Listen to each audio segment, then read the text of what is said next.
right. Well, thank you everyone for coming out tonight to celebrate International Working Women's Day.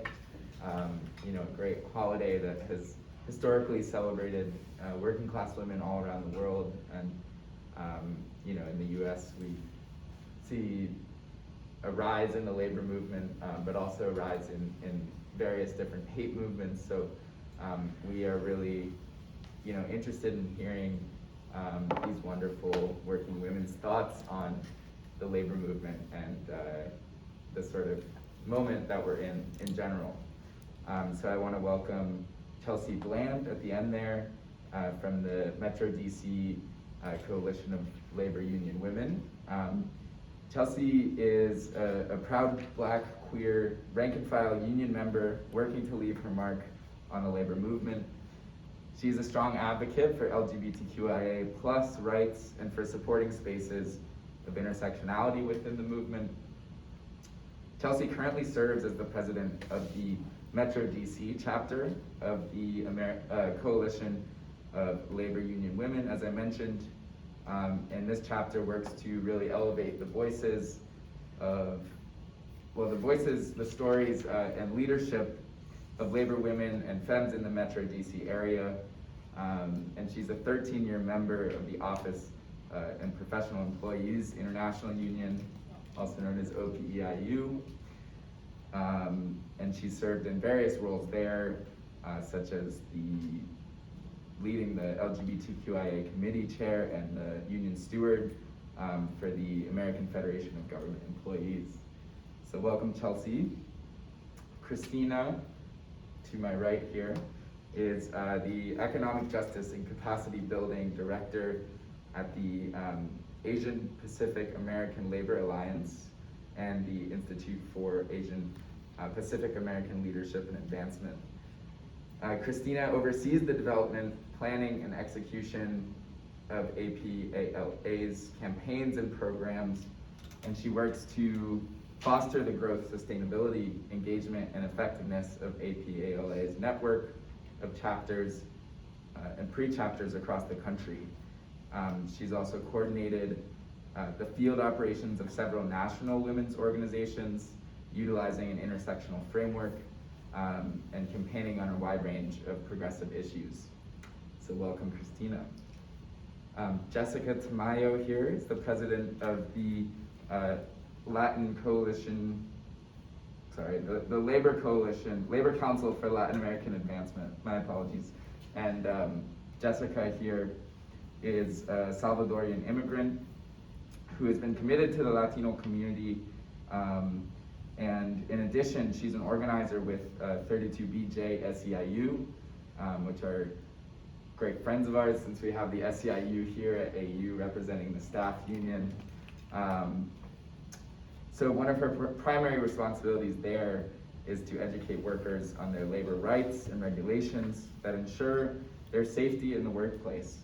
Her passion for helping her community has led her to participate in various civic engagement campaigns to promote voter participation in election cycles and pay equity for Latino women. Jessica is a student at Northern Virginia Community College, where she continues to advance economic and social justice for the immigrant community and the working class, mobilizing them for campaigns, events, and other organized activities inside and outside of unions. She's the mother of 2 children to whom she dedicates her time and effort. Thank you for being here, Jessica. So with that said, my name's Eli. I'm here with the Claudia Jones Club at AU, and we're really happy to have you all here. So I just want to start out with a question, about how you got involved with the labor movement in general and sort of what your story is behind that. So I'll start with you at the end, Chelsea.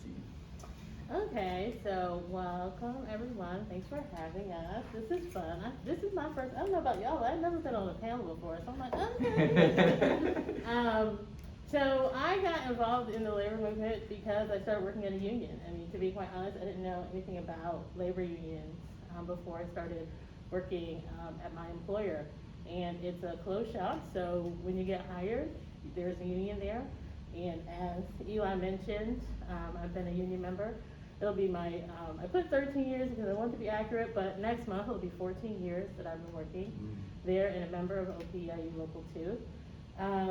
And, you know, when I was, sort of my activism sort of increased over time. So when I first started, I like to organize community service projects at work, and my friend was a steward, and she was like, well, why don't you do this for our shop? And I was like, okay. And then later on, she was like, well, why don't you be a steward? And I was like, okay. And so I kept saying yes to all these things. And so that's how I grew to be more active in my shop, and then in our local, which Kristina is also a part of. And that's right. And so that helped me get involved in local 2 as a whole. And our local is interesting because it represents people at so many different shops. So not only at labor unions, but also at Kaiser Permanente, at WMATA, and loads of other places around the metro area.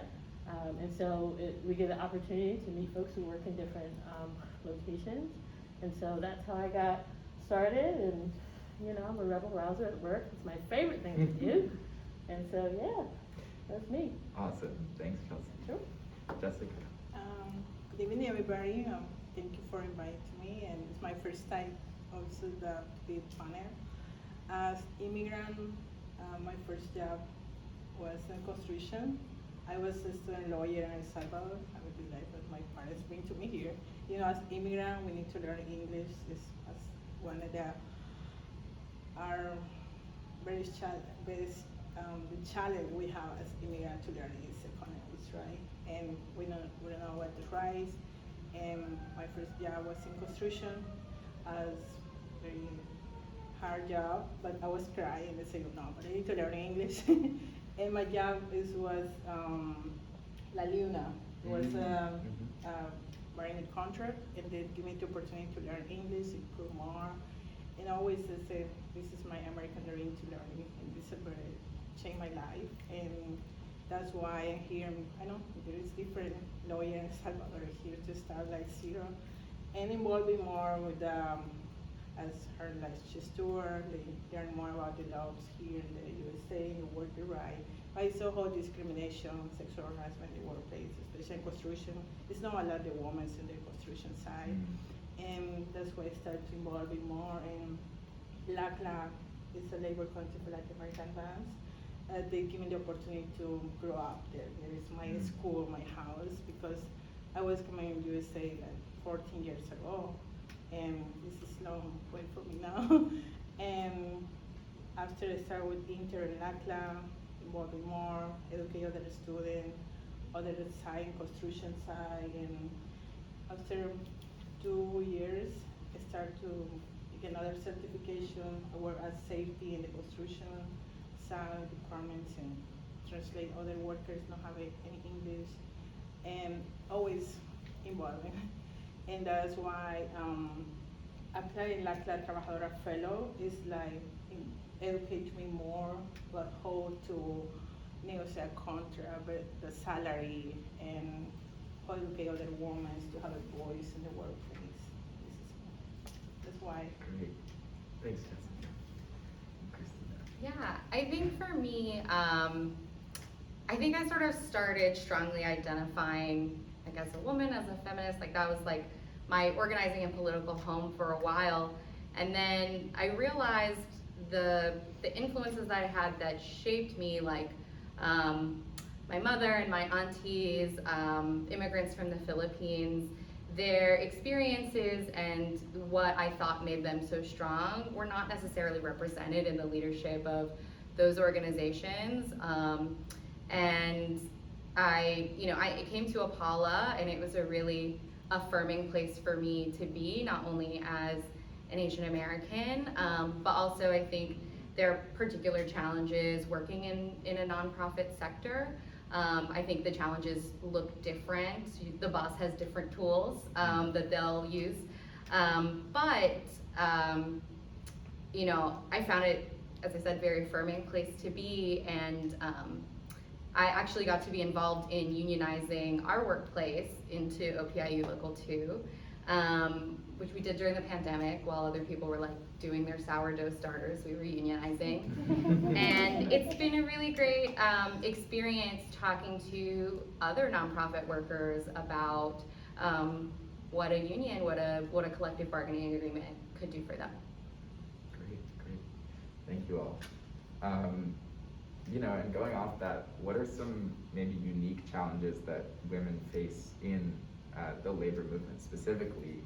I'll go to Jessica here first, because I know you touched a bit on your experience in construction and how that's a really male-dominated industry. Yes, also with the construction, the challenge inequality, discrimination, and I'm still more into the safety construction.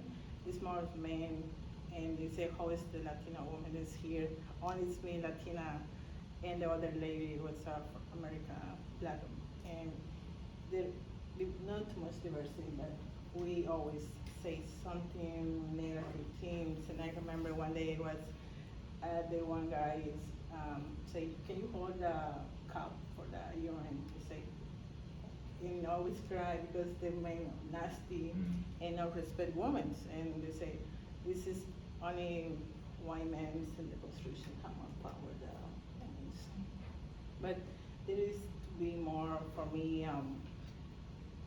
Continue development myself, is still strong, and then continue to fight for the people in the workplace. And that's why I moved to 33 6 years ago as organizer and educate workers.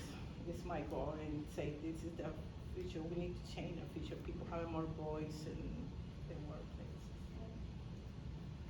Yeah, Chelsea, what do you think?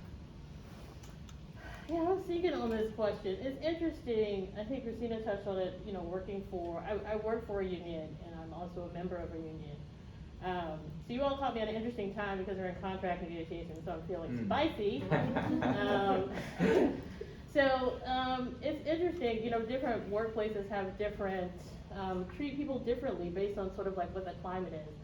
And what I've sort of found in like nonprofit and union workplaces is almost this expectation that you're like a martyr to the movement, right? Yeah. So like as workers, you can fight for other people. There's almost this expectation that you don't deserve the same thing, or that you should sacrifice that for other people. And so, my position is that what I'm willing to fight for myself, I'm able to fight for other people. And so we are collectively workers in all kinds of different sectors, and so what we need in one area is going to be different than what we need in other areas.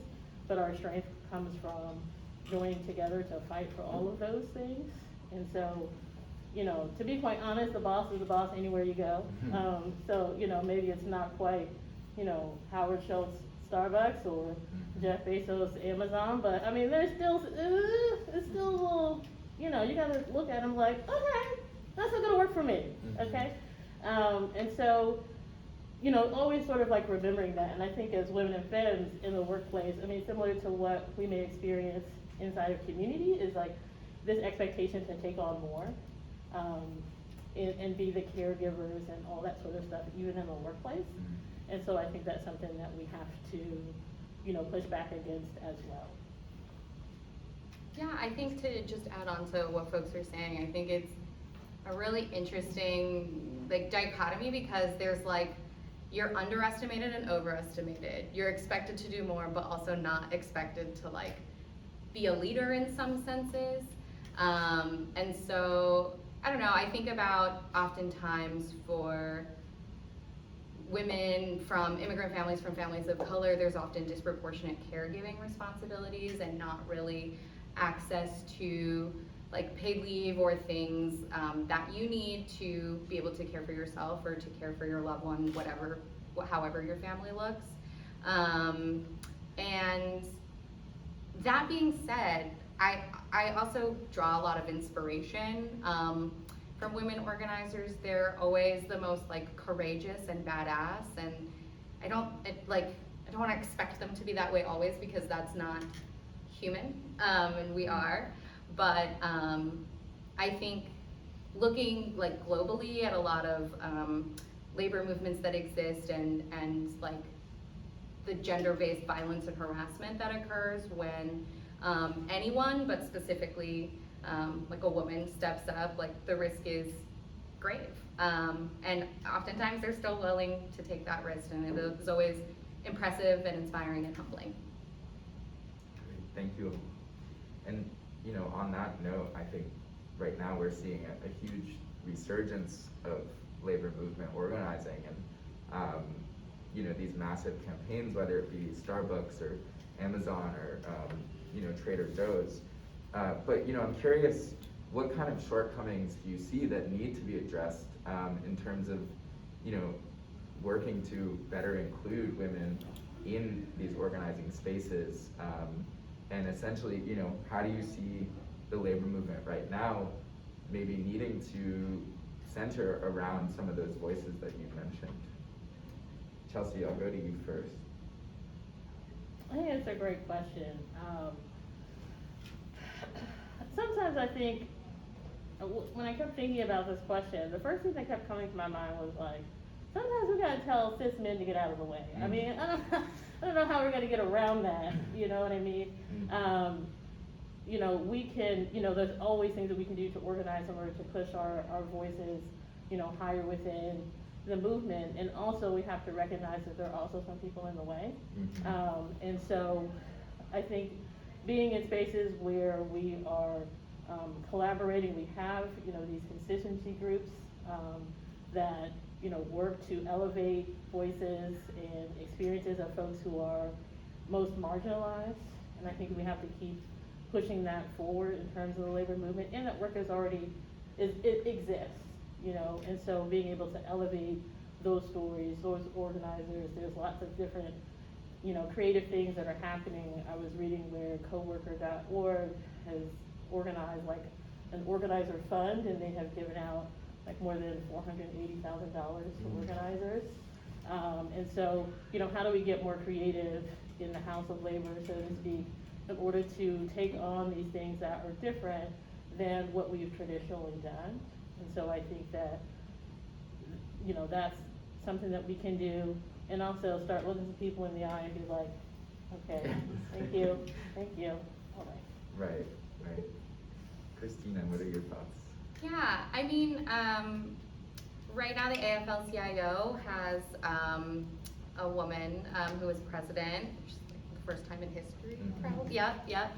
And I don't know, I think about the ED of my organization and the staff I work with, they all identify as women and femmes, and I think that's really great, but I think it's limiting when we're putting all of our pressure on like the one at the top, you know, as a symbol or as a figurehead, because I think there are some challenges around that, and I think in addition to asking like some folks to get out of the way, including white women, it's also like I've experienced like performative allyship in which like they're like, I'll take the notes because women always have to take the notes, but the notes are trash and they didn't help me the next day, so I wish I just took them myself. I don't know, you know. Anyway. Jessica, what do you think about this? We need more tools and more women in leadership, like development. More now it's like it's a story that women's leadership, like this show, or other women and have more power, but we need more women in these words. Yeah, well, and on that note, you know, I know you're a mother yourself, and I'm thinking about, you know, some of the policies that could perhaps benefit working women, like universal child care, or, you know, things that could bring more women into the even possibility of like organizing. You know, what do you think about the way that the government could help with this? I think as mother, we have the same capacity as men. Sometimes there are a lot of organizations, as you said before, we fight for many work, but don't fight for us. And we need to speak up. And thinking in the companies or organizations, sometimes don't give the opportunity to have this position because they always mother not able to travel, not have power, our kids are sick, and like we need more resource for parents to like daycare or whatever, more education for us, because as mother, we had the men had the power to continue education, but women always say, oh, as Latina, like, oh, women to stay home for cook or no work. We need to change it. Kristina, what do you think Yeah, about I think- government policy? I think that's definitely true. There's a whole host of government policies, but I think what you were saying made me think in connection to the previous question, there's a lot that we can do in our unions and our organizations to ensure that participation, in terms of providing the resources and thinking about when you're scheduling your meetings, like, is it during a time when people gotta get someone off a bus? Or, you know, is there gonna be childcare at a location? Like, is it a friendly environment where you can bring your kid? You know, luckily for my boss, you know, her office space was like a fine space for her to like breastfeed and just be. It wasn't a problem for any of us, and that was really great, but I know that that's not necessarily something that's available in every workplace, and I feel like the more that we're using like Zoom and technologies like this, in some ways I think it's enabled more participation, because like, you know, people are in meetings and they're making dinner, you know, and that's okay, and saying like, we're happy that you're here in whatever capacity you're able to be with us, right? Because I think a lot of people are like, well, I can't, like, I'm not gonna be able to focus, I can't do this and that, and they'll self-select out. And I think we could do more to be explicit about what resources and accommodations we're making. Great, thank you both. Yeah, I want to turn to focus, you know, a little more explicitly on how race and gender and the intersection of those have impacted your experience in the struggle against exploitation in your workplaces. So I'll just leave this open to whoever wants to address this. Women on average always make it, Latino women make it 55 cents white men. That's why we have a campaign, Latino Equal Pay. And this is one our fight. Also, Latina groups have a low earning than other communities. And we have different challenges like training, flexible work, and always discrimination and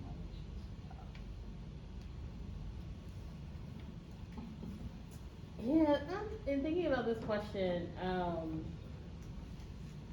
you know, we always have to think about race, gender, sexuality, all the ways in which you show up at work.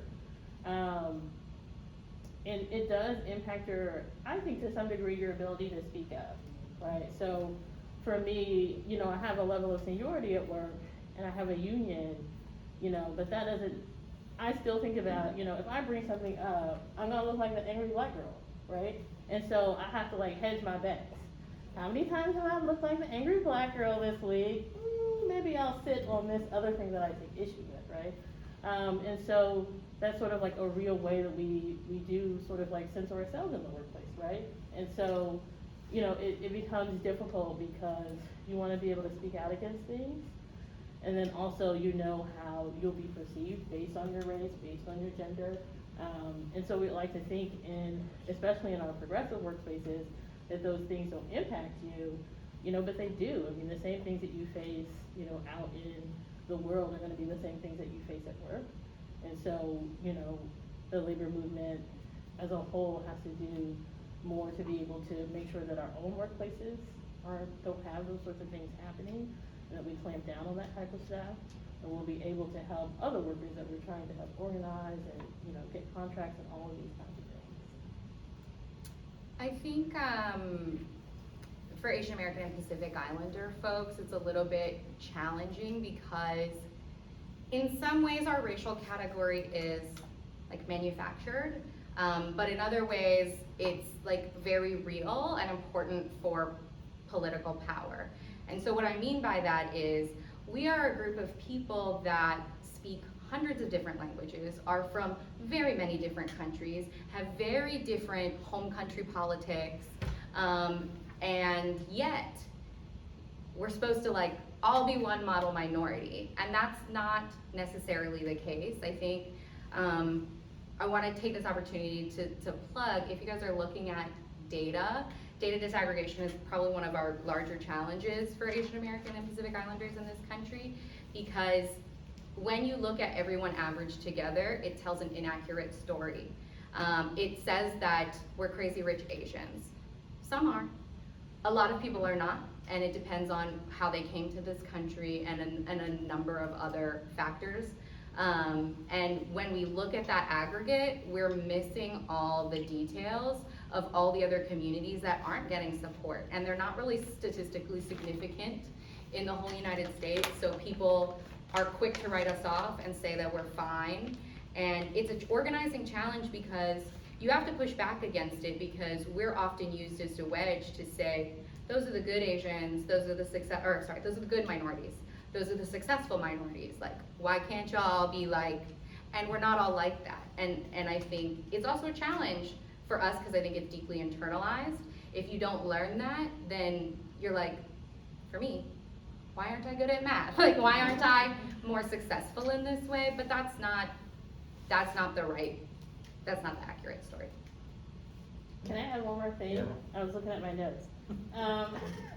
So one of the things I wrote down was that in terms of like exploitation, it also depends on like what kind of job you have, right? So one of the things that CLU supported last year was the DMV area chapter of the National Domestic Workers Alliance. And so the DC domestic workers have been fighting for years for the DC Domestic Workers Bill of Rights. And so they didn't have any basic rights in the workplace, right? So no human rights, rights in the workplace, no workplace safety. And when they went out and mobilized and talked about this, they talked about the racist history of it, right? Because it was traditionally black women and femmes doing that work. And so, and even at today's rally, about Hands Off DC, right? Having, laws that are passed by this city and residents of the city being struck down by Congress, they talked about the racist past of that. And so race and gender, have a big impact even in the work that you do. So the type of profession you have, the history of it, can have this like sexist, racist history that prevents you from even having basic workplace rights. Absolutely. Yeah, I'm curious, you're all talking about these really great points that you've learned over time and through your own lived experience, and also through something that we focus on, which is political education. So, how might we build a labor movement that is, not only advocating for workers' rights, but also, raising class consciousness and raising consciousness about the history of these sort of intersections of race, gender, sexuality, ability. How could political education benefit the labor movement in that way?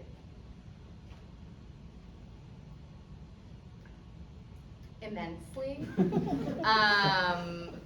A lot. And what might that look So like? I was gonna say, and it doesn't always have to look like an academic setting. Political education, can be like a cartoon, like a play, it can look like stuff that's more relatable and more approachable to, a rank and file worker. I think it looks like speaking to someone in a language that they understand. I think, and the representation of like hearing from someone who's like authentically a member of your community. Just some thoughts. Yeah, it's for us in La Clase one is our goal to talk to LPR community, Latino community, because many of the Latinos don't have representation. That's why we LPR community will fight for more representation of women's leadership in politics. And there is a story now of so many women in this past election in Virginia, and this is the first time, and I have one person who is the first Latina in Manassas as Latina city council woman. And she's in the labor movement, but I know many challenge or other political postures. They say, oh, it's woman, Latina, but we have the capacity for representation as Asian, Latin American, but we need involving more in political side of first grade to involve our kids, so high school. Yeah, and I don't know, look, though, I think that, you know, some of that stuff is already happening. I get a lot of my, union news from Instagram.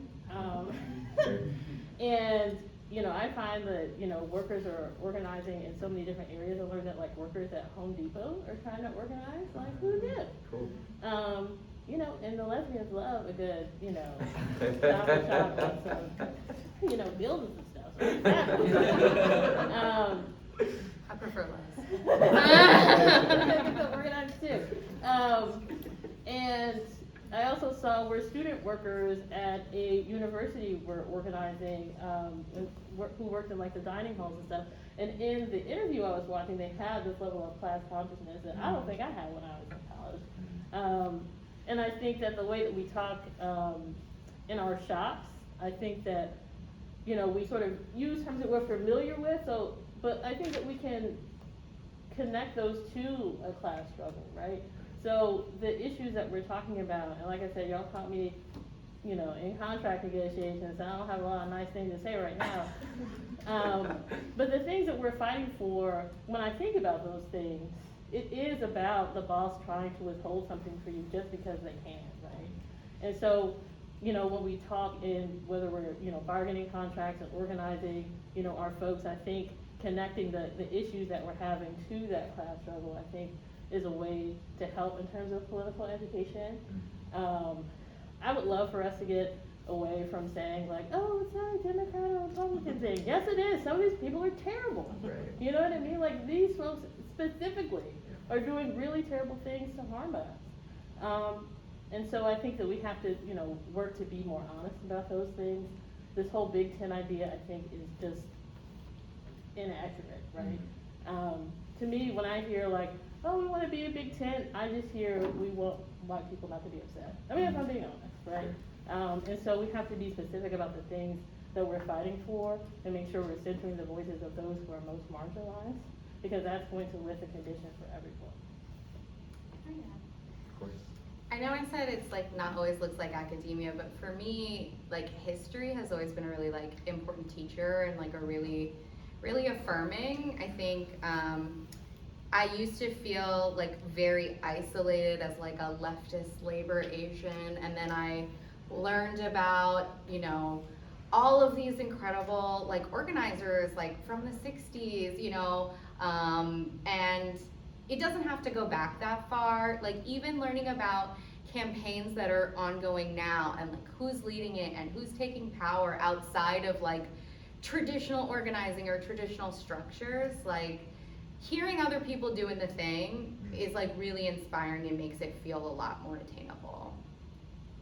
Yeah, that's great. I think there is an element of, you know, solidarity that we find when we hear about other movements happening and doing the same things that we are. And on that note, you know, how can we tangibly prioritize the needs of women and other marginalized groups within the labor movement? As you said, Chelsea, you know, we do need to talk about who we're centering and whose voices we're listening to. So what are some steps, you know, that we can look to take to attain that goal?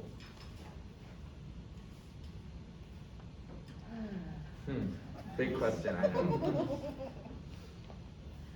Big or small, you know? Yeah, I think there's a few things. I think in the spaces that we're in, so a while ago I was watching like a lot of Bell Hooks talks, and she was talking about feminism in the dailiness of our lives, right? And so, you know, we go out and we fight for all of these like big issues and we're out on the streets, but you know, how does it show up in the dailiness of our lives? Is patriarchy like kicking our butts, you know, in the dailiness of our lives? And I think that we can think about that too when it comes to union organizing and unionism. you know, in the dailiness of our lives, how do we see folks showing up and then looking around and seeing who's not there, right? And, you know, bringing those things up. And if we have a level of, you know, power, access, or influence, or positionality, how do we use that to bring other people and other voices into the room? I think there's lots of things that the labor movement can do with that regard. I can count on one hand probably how many times I've seen a sign language interpreter at a labor event. And so all of these things are, you know, connected. And so when we think about, you know, raising the voices and the leadership of women and femmes, and then we have to think about the folks that in the room have to be looking around and being like, oh, it's a bunch of dudes up in here, right? And so it's hard when you're the only woman in the room to like bring that up. And so in the dailiness of our lives, where are we practicing bringing up who's not in the room and who should be? When I went out to some of these domestic worker events, those were the only sort of labor type events that I've ever seen dual language presentation, where they did it in English and Spanish. I've never been to another labor event where they've done that. And so it's thinking about, in those, that's a group led by primarily women and femmes, right? And so they're thinking about those things. And so how do we elevate those folks who are doing the work, who are providing accessibility, who are on the ground with folks and things that they need, and elevating those folks to positions of power, access, and influence, so we have, you know, the accessibility we need to have the representation, and not just like people who look the part, okay, because there's some people I don't want speaking for me. So the folks who have this like intersectional lens and who are practicing that work. The council member from Ward 4 was out at the rally today, and I just think that she is someone who embodies, she's in leadership, but she embodies, I think, a lot of what is happening on the ground and is willing to speak to it. And so we have to elevate folks like that. I think that's right, and I think like it's no secret that, or it's no surprise that this organizing is happening outside of like traditional like capital L labor, because I think it's about what people are willing to put resources down for. Like some other good examples are the Union of Domestic Workers in San Diego that's part of an AFSCME, and a lot of people didn't think that they could ever unionize. Here they are. I'm part of a coalition working on, it's a New York-based bill. It's a sectoral bargaining bill for all of nail salon workers in the state of New York. Like that's happening through a worker center, through, their name is Adhikar. They focus on Nepalese speaking folks, and they organize their nail salon folks. Like, what do you need? You know, they built them up to a point where they're trying to pass a bill that's gonna not only give power in individual stores. Like, what I mean by sectoral bargaining is you don't have to go like shop by shop and like, you know, organize every place. They're creating a council to set minimum like standards for the whole industry in the state of New York. And I don't see that happening many other places in the country. I see it in New York and California for like fast food workers. But yeah. I believe the labor movement needs to support more women, include support legislation like paycheck or to fairness of the pregnant workers. And also labor need to give women more access in the construction industry, and more they need highlight to contribution the women in the labor movement to support women leadership positions. Can I add as well?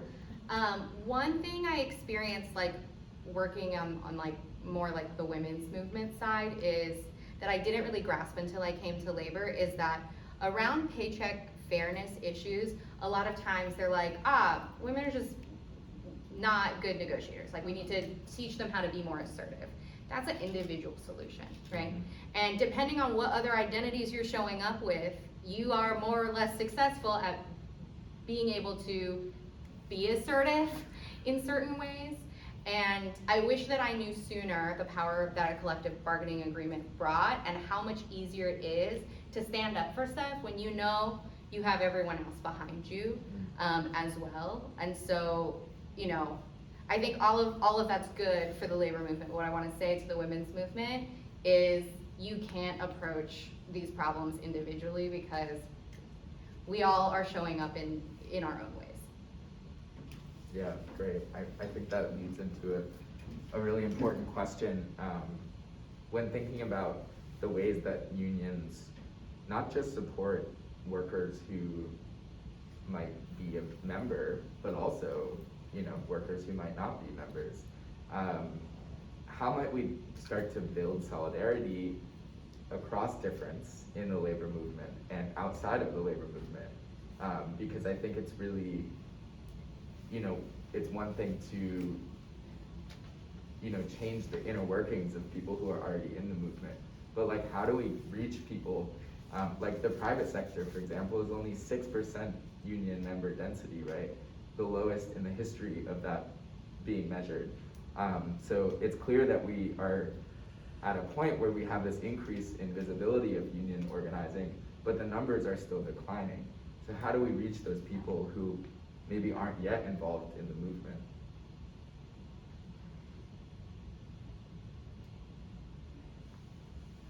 Okay, I can go first. I think it's about showing up where people are. With my dad. So I'll use the example of the Hands Off DC rally today. So I was there as like a labor person. And I'm sure there were probably other labor, you know, folks out there, but it wasn't really that clear to me. As a person who goes to a lot of labor union rallies, labor loves a good flag, honey. So and I didn't see any. So I think that we have to show up where people are, and be in community with folks. I think that, you know, in some ways we're sort of fighting our own history in that, you know, for a while there, you know, organized labor wouldn't touch issues that they thought were like social issues, right? I mean, even you say abortion now, the one for the union people, everybody's gonna be, you know, grabbing their pearls, you know what I mean? And so, you know, that is an issue, right? And so if you're not in community with folks with the issues that they care about, it's hard to then say, especially if you're establishing unions, to then say, hey, like, come on, join up with us. So I think it starts with being in community where folks are and, you know, recognizing what's going on in the area that you're organizing. And like I said, I think this happens already. It's hard to see on a larger scale, but I think inside of communities you can see that. And so I think that will be key. And so what I think in a lot of our national and international labor unions, I think we have to sort of get back to, it's not gonna be like quick and easy, right? I mean, you know, the days of sort of like organizing things that, you know, just take a couple years, I think, you know, that's not realistic. And so finding out what are the things that folks care about and being there with them when they care about those things, and, you know, showing them that labor is a part of the community, and I think it does happen. But I think that there is more that we can do there to be in solidarity with folks where they are. Yeah, we support the workers is not alone in everything. This is like the time to change a lot of things and have a power, a voice, and to fight for social justice. And many of the workers are immigrant and people from color and always afraid to lose the job. But they say, we are together, we are fight, and you are not alone. And it's hard to work have more power. I think it's like two things. Check your assumptions. I think there are a lot of assumptions about like who's interested in who's interested in organizing and who's not. And I think, as you said, I think some people just have more to lose. Does that mean you don't organize them? To your detriment. Like, yeah, so one, I think, be careful of going into a space and like projecting like you know, because you should listen. Like that is the most important organizing skill, listening.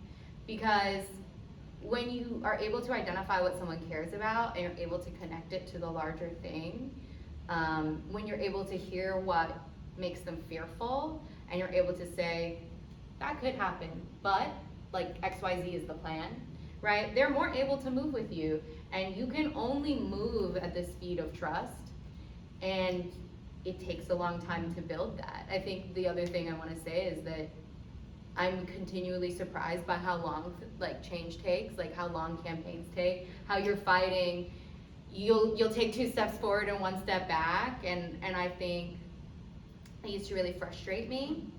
But I think now that I'm getting older, I'm learning to care for myself so that I have longevity in the movement. And I think that's hard for women and femmes to do, because like, give, like everyone needs something from you, and you know, you have to learn to give to yourself. Mm-hmm. Yeah. So I want to turn now to how the labor movement can, on the same note, kind of work to support other social justice movements that are happening, right? We see a huge rise in attacks on democratic institutions, on reproductive freedom, on trans people and queer people across the country. And so labor, you know, currently has this really large network of support. I believe I recently saw a poll that said like 68% of Americans support joining a union, which is really high historically, right? And so when we have that kind of momentum, how do we use that to make sure that we're not leaving people behind through either legislative attacks or sort of judicial attacks that we see?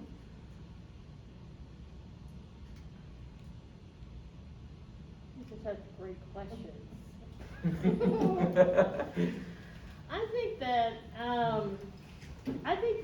I think the reason, to your point about, you know, unions are more popular than they've been in like the last like 50 or whatever many years, a lot of that has to do with the folks who are organizing now, right? Yeah. They're people aren't excited because the same old are out there organizing this, you know, the same group of workers. They're excited because they see workers from Starbucks, they see workers from Amazon and others organizing. And a lot of times these workers are folks of color, they're women and femmes, they're queer people. And so I think folks see themselves in that. And I think that, to me, I would argue, has more to do with the popularity. You know, I mean, it's no shade to like my employer, but I don't think that number is rising because, you know, government workers are like joining the union, you know what I mean? Right. I think it's because people see themselves in the folks that they see who are out there in the streets organizing. And, you know, those folks are with, you know, Amazon and Starbucks and these other places that are unionizing. They're using tactics that, you know, organized labor hasn't necessarily gotten behind all the way, right? And so we've sort of committed ourselves to like, this is the plan and this is how we're gonna do it. And you see groups, you know, starting their own independent unions, right? The Amazon union is an independent union. And so, you know, folks they're in the movement and they're finding their own way forward, and they're being successful with that. And then you see sort of like traditional union organizing. You know, our local, as I said, is organizing folks at the Defenders of Wildlife, and they're having a very difficult time with the leadership there in getting their first contract. But when I went out to their demonstrations for a week, it was women and femmes who were leading that charge. And so I think people see themselves in that, and I think that organized labor, we have to continue to push those stories forward and highlight the work that is going on the ground. I think it's fabulous. I'm excited. I'm not that old, but I feel energized about it. I believe like as traditional organizers, like cleaners, like construction workers, but now people wake up and say, this is the time. And union pay over $500 sometimes, people not unions, and they saw that when you have a good contract, you have a better life. People sometimes need to work 2 or 3 jobs, but with the union, this is the best way. That's why more industry coming to the union now. You have a voice and educate workers, and now it's the technology change. Everybody have a phone, a social media. It's more the message, it's marketing too. Everything is like you say, it's like organized by groups by themselves or education. It's like technology changing. Yeah, I think what was coming for me from both your responses is about power and getting people to believe that like they can have it. And I think it starts with like, for a lot of like immigrant workers we see in our community, like it does start with like, well, union jobs are better, you have a contract and you talk about the contract. And I think that's what takes time. And it's not until you're like, you have somebody who's like, no, that's like, that violates if you have a shop steward, like, if you have these mechanisms behind you, I think it's hard because for some communities, they think that that's all they deserve, that they're supposed to have like the worst jobs because like maybe their English is not great, like those are the barriers that like we need to overcome. And part of it is like resourcing, and part of that is like seeing your people doing it and being like, oh, that's for me too. I think all three of you touched on this rise in independent unions. Could one of you or all of you speak just a little bit about what that means? What is an independent union? Why is it different than, say, the AFL-CIO or Teamsters or something else? And what are the benefits to that? I'm looking at Kristina. Okay, I'll try and then clean up after. So an independent union is basically one that's not affiliated with like a big international. So the biggest example is the AFL-CIO. Most like national and international unions are affiliated with them. Recently, the WNBA Players Association affiliated. And I asked why, because I don't think they need them, but I'm excited because I think it might mean that I would get to meet them. And I think one benefit is solidarity, right?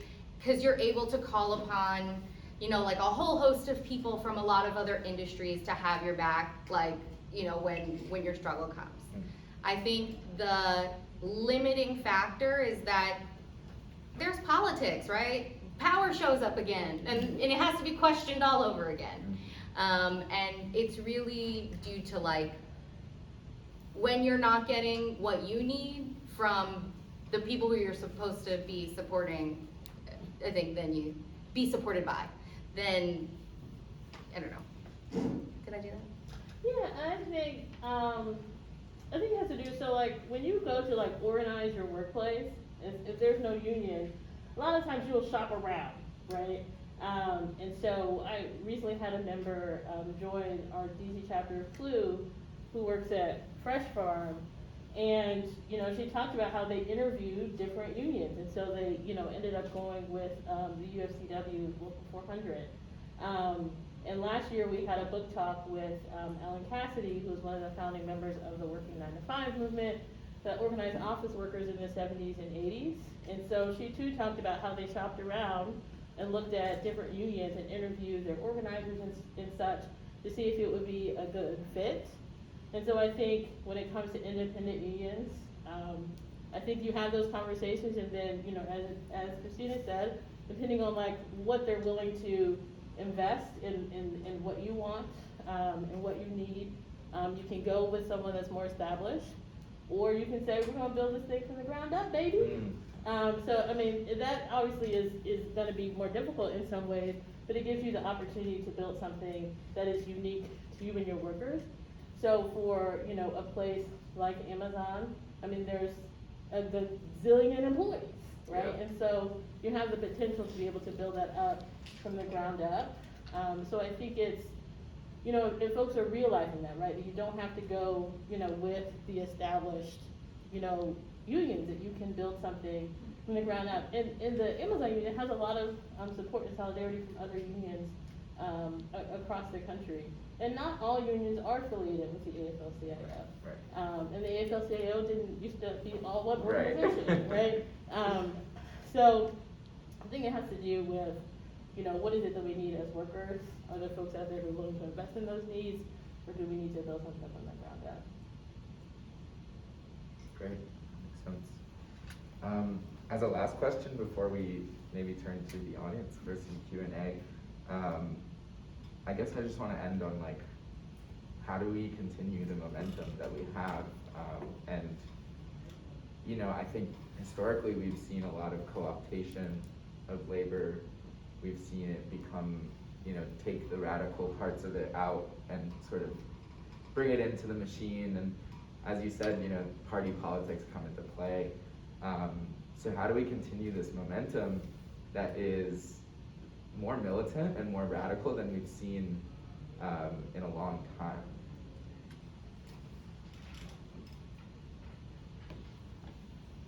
I would say, you know, just put the trust in the people who are doing the work now, and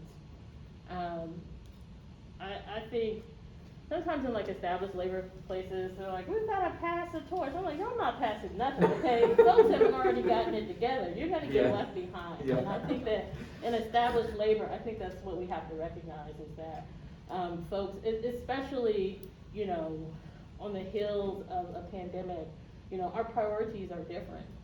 What we care about, where we wanna spend our time, who we wanna spend our time with is totally different. I mean, we have all collectively seen just an immense amount of loss and grief, that, you know, knock on wood, you know, we haven't seen as, you know, we won't see again in a century. And so, in our lifetimes, and so what we care about is different, and I think that is a big thing too, right? I mean, we're just more motivated not to put up with the boss's BS. And that is what, you know, I'm telling my coworkers right now. I'm on a mobilization chair. I tell you, management is gonna hate me, okay? Yes. But, you know, those are the things that I'm impressing upon my own coworkers, and this is a place that's been unionized for decades. Yeah. You know, what we care about, what's important to us is different now. And so, you know, we have to be willing to do whatever we need to do to make sure that we get it, and not have folks who are in positions of power sort of hold it over us as if they're the ones who solely get to decide. And so I think we're in a good place. Like I said, I think established labor is, we're gonna get left behind if we don't get with the program, and folks are gonna pass us by. I don't think we're passing no torches to anybody. I think folks are already running with it, and we have to recognize that. You know, you sit in labor spaces and they're like, the youth are our future. What future are you talking about? The youth are right now, honey. They are organizing. Even if it's not in established labor unions, they're talking with their coworkers. I mean, that's the other thing we have to understand. It doesn't necessarily have to look like, you know, a formalized union. Yeah. You get together with somebody else, and that is collective power, right? Yeah. And so, you know, at a presentation last year with your sibling group at GW, they had folks from the domestic workers, and they talked about that, like, you're working in a house by yourself, you don't have a coworker. And Right. so you had to get creative about joining up with other folks, so meeting folks at, you know, meeting other nannies and such at the park or whatever. Yeah. And so walking, you know, when you're walking to work, you're walking together, you know, so one person goes to their house and then, you know, the other person goes to the next house, whatever. And so finding different ways to find community with other workers. So I think we're in a good place. I think it's the other way around. I think organized labor is gonna be, up for a big surprise if they don't do the program. It will be showing solidarity with other unions and supporting young workers who are the organizing. They need to see this labor movement have their back and push to. It's the times now, you know, for Yeah. tomorrow. And Yeah, I think everything they said, you know, meeting people where they're at, like getting creative about that, and knowing that it's a long struggle, like bringing the joy in, like, you know, making it a fun and desirable place to be, because often like it can be very grueling, it can be very frustrating, and it can be very discouraging, and it makes you not want to come back. And the thing that makes me want to come back are the people that I work with, the people that I trust, and it's not an Apollo event if there's not karaoke. So. Thank you all. I want to open it up to you all. Yeah, let's just start. I saw your hand first. Okay. I hope this isn't too cliche a question. Just for context, I'm a transgender man, and fingers crossed the Republican Party doesn't take away my testosterone, but one day I will pass as a man, hopefully, and pass. And I was just wondering if you have, like Kristina mentioned, performative activism. I was wondering if you have advice for, like, concrete advice for non-performative allyship. So, yeah. It's listening and knowing when you need to create space for other people. Because it would be one thing for me to talk about your experience, and it would be another thing for me to get up and give you my seat, you know? And it's not being perfect, but like, you know, trying to try, you know? Because I think people can see good intentions. And really we can only like move at the speed of trust. So that's how you build it, you know? And I mess up all the time, you know, so, yeah. So, I don't know if that's I like what you said about sometimes it's like getting out of the way, right? Recognizing when, you know, when you're talking with folks love a good, like, you know, LGBTQI 101. If I see another 101, I'm gonna lose it. Get on the internet. Yeah. Oh Lord. Okay. But it is about, you know, are you like the best person to speak about something? It's not like get out of the way.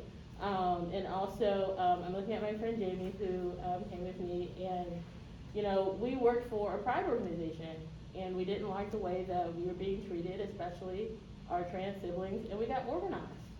And, you know, they were like, Chelsea, what should we do? And I'm like, labor organizer, baby, I'll tell you what we do, we get a plan together, okay?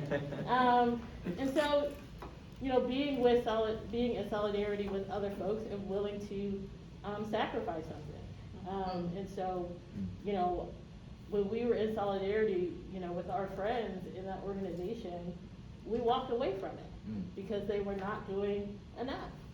And so, you know, and now we've like missed out on a trip to Australia, but that's fine. But you have to be willing to give up something, right? I mean, that's to me, with allyship, you know, it's like you have to be willing to get out of the way. You have to be willing to give up something in service to someone else. Yeah. And also it's like work with passion and be friendly and have many, you know, it was in your Mason, or we organizing workers in food service, and the student or organized team. Sometimes they have a struggle, so many immigrants, you know, there is discrimination in our countries, like always say like, but we support her and build a relation, be strong and be friendly and be always with a strong conversation, listen, that this is the first two. You know. Thank you. Remembers. Other questions?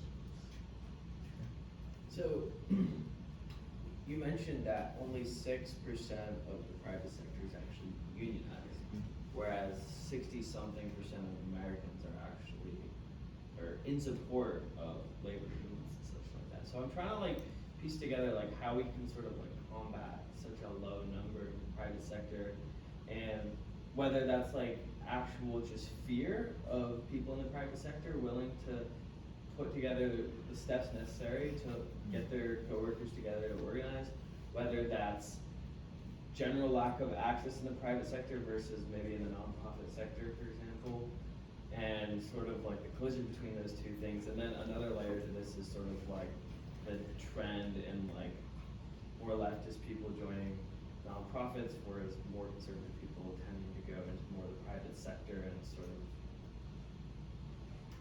all that combined into my question is those relationships.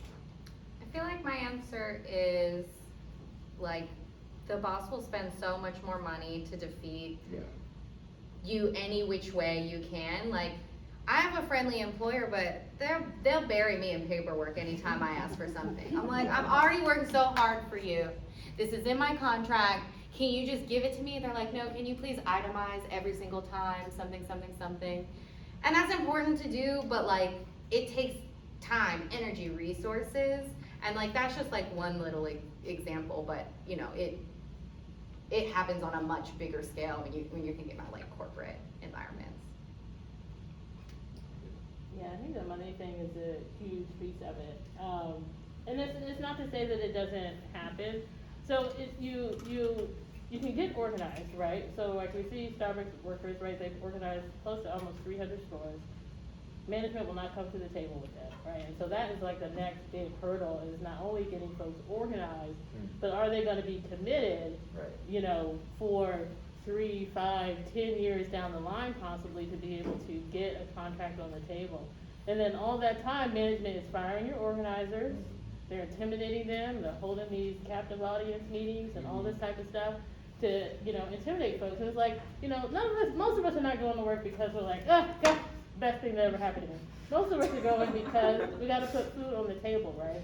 And so that is, you know, a big piece of it too. Can I afford to be, you know, how much can I put on the line? And so I think people are, you know, continue to work against that. I mean, you see the Alphabet Union, which I think represents Google employees, you know, and so these big companies, I mean, they will spend an infinite amount of resources to stifle workers, and so folks see that. Or they'll close down, right, which happened a lot in the auto industry and manufacturing. They'll close down the shops, they'll move them into different places around the world. And so, I mean, that is also very difficult. Also, our labor laws are trash. And so it makes it really difficult for you to also be successful. So it's a long, I don't want, that sounded depressing, but it's a long, hard fight. And I think the more that we sort of have conversations like this and talk with one another about the importance of it and being, you know, committed for the long haul, yeah, it's brutal. Great, thank you. Yeah, I guess this was kind of off of Zachary's question, and specifically about like organizing within the nonprofit sector, so this might be a little bit for Kristina.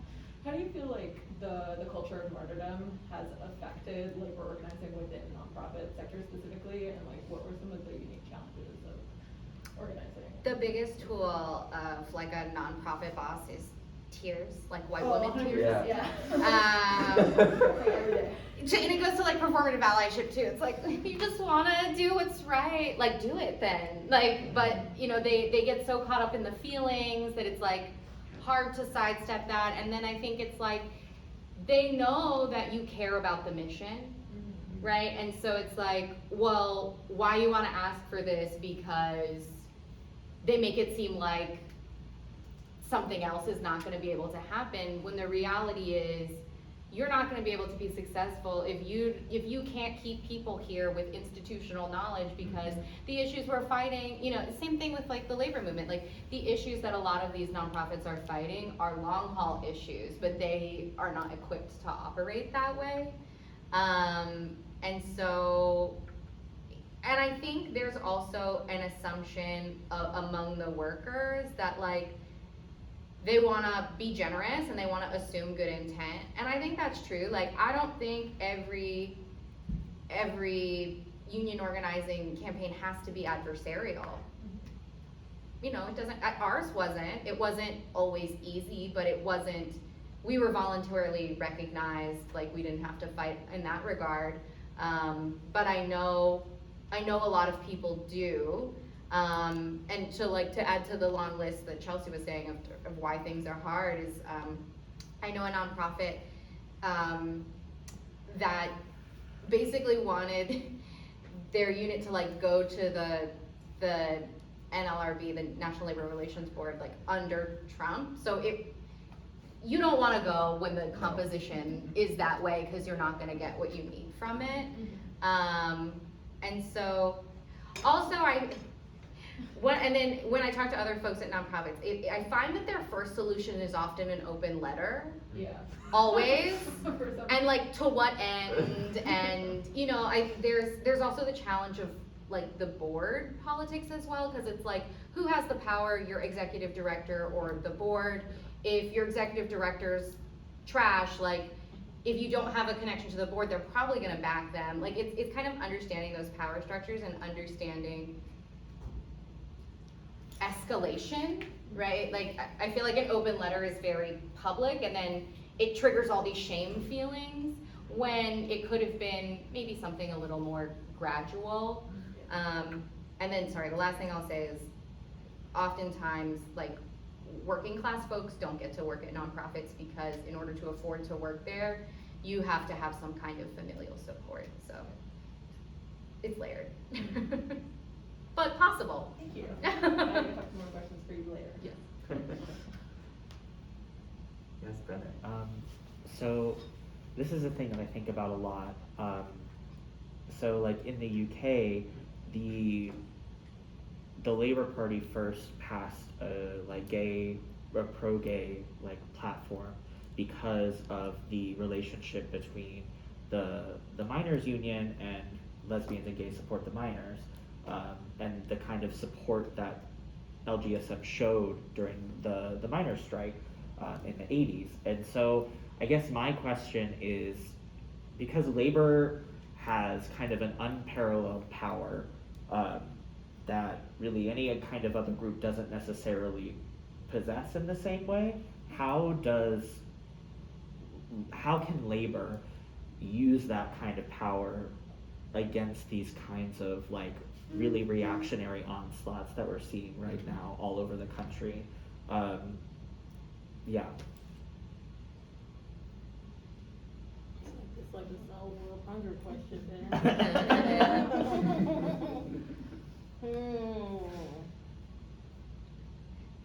Sorry, the question, how does labor, like, well, sorry. You repeat. Yeah.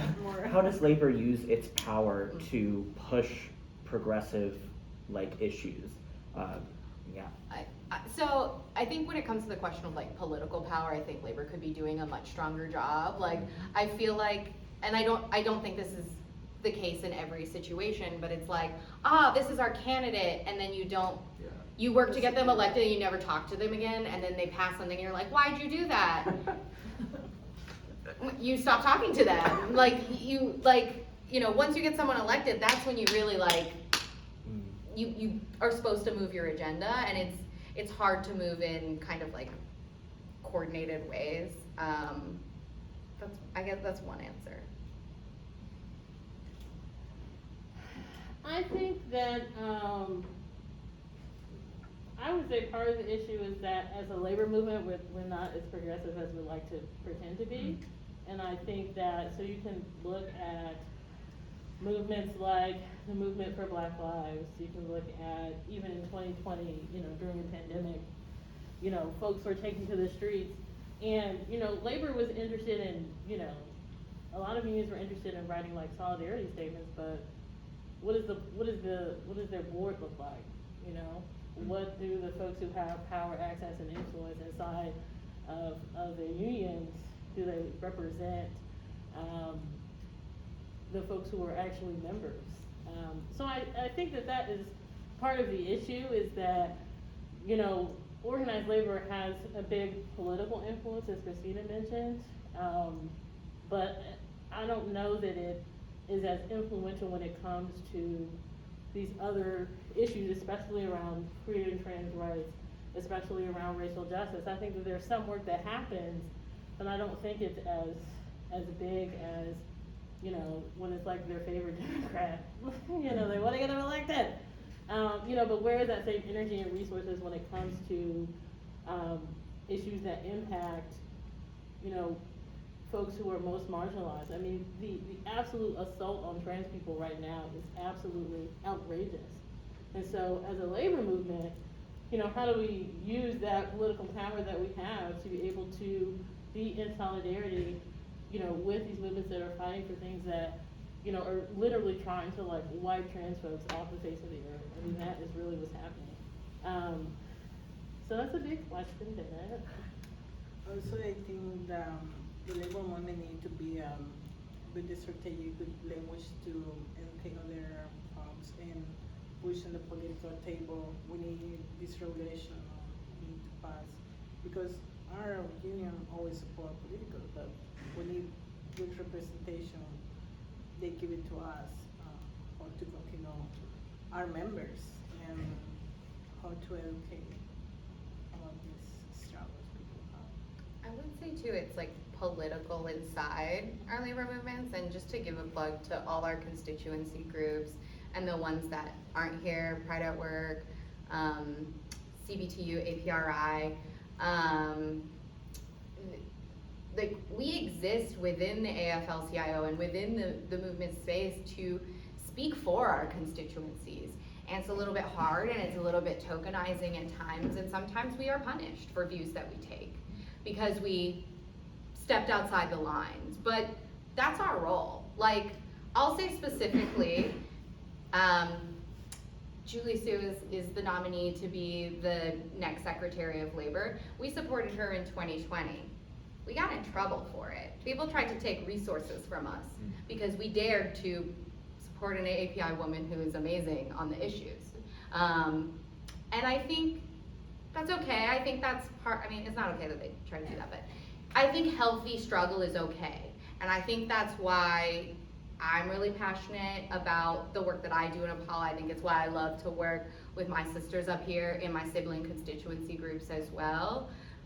Because it's like we have to build this power inside as well to really push it forward. And it's not always easy, but I feel like, at least for us, we take a lot of stances that people don't love, but it moves the needle in some ways. And we're willing to give up stuff to get there. So support your local constituency group. We have time for maybe one more question. No. Oh, okay. So I think a lot about my dad, who is a staunch union man, and you know, like, but he's also a misogynist, and he's against abortion rights, he's against gay marriage, he's like, but I think about how many men in his union are similar, and I just have a question like how do you deal with people like that when you're organizing, like on an individual level? Story of our lives. I'm looking at y'all. What do y'all do? I curse at them, but like in a fun way. They love it when I curse at them. I don't know. I think on some level it's about like who's working next to you, because in this example, like there are a lot of barriers for queer and trans people to like live independently, like hold down job, you know, like, and I think maybe there hasn't been a ton of experience where like the person working next to you like looks like somebody who's much different. I think it's kind of a similar thing around like immigrant workers, and it's slow and it takes time, but it's about knowing someone on a personal level, and really growing from there. And that's hard because personally I would not like to associate, right, with some of those folks, but where else might they have an opportunity to like develop that kind of a relationship, and like learn to be different? I think for me, I went to Catholic school, like I was raised in like a church, so I think I'm a little bit understanding of like that force, like that it holds on people, but it's not easy to do, and I don't think anyone should really have to like sacrifice their own inner peace to do it, but hopefully, I guess my hope is like as the workforce diversifies, you know, when you come to work and you're eating lunch next to somebody and you're like sweating and the boss is like still treating you, you know, with disrespect, and you have to organize with them. Like, I think there's a lot of language in the labor movement around solidarity. And there really is a language around viewing people as your sibling. And it's really about challenging them to put that in practice. I wish I was better at it. I wish I had more advice to give you, but I think, yeah.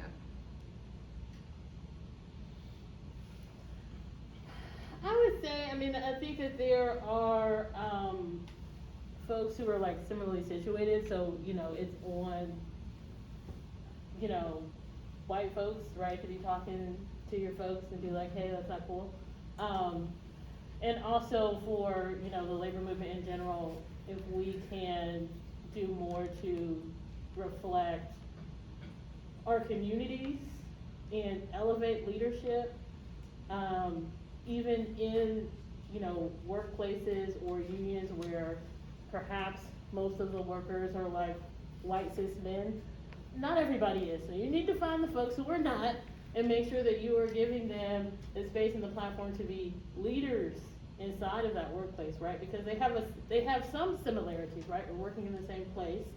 And so you're able to sort of build some connections there because you are working in the same place.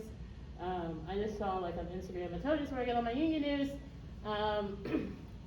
a convention of some folks, and it was, I had seen a group of white people together, such a big group in such a long time. And so it's like, I know there's other people who do this work, like where are those folks, right? And so I think it's inside of our unions where yes, maybe it's high demographic of, you know, white cis men, isn't everybody there a white cis man. They need to find these other folks and be able to also provide them the support and not make it like tokenism, because if it's gonna get on my nerves, I'm not gonna wanna participate, right? And so it's on us to make sure that we're continuing to develop those environments, and making sure it's an environment that people want to participate in. So a lot of times say, oh, people, you know, the women aren't coming. It's like, well, it's a bunch of dudes up in here. I don't know that you know, my opinion is gonna be respected. Am I gonna be talked over? Am I gonna be over-explained to, and all that sort of thing? So we also have to create the conditions for folks to want to participate and be elevated in positions of leadership. There is sometimes immigrant our culture is like different, but we are more open to respect, educate other community, especially in construction side, like sexual harassment, discrimination for genders, but we need to educate, right, about this new generation, giving love, no hates, and this is our social justice. We need to teach our new folks. That's a good note to end on, yeah. So thank you all so much for participating in this panel and celebrating International Working Women's Day with us. Really appreciate all the work you do.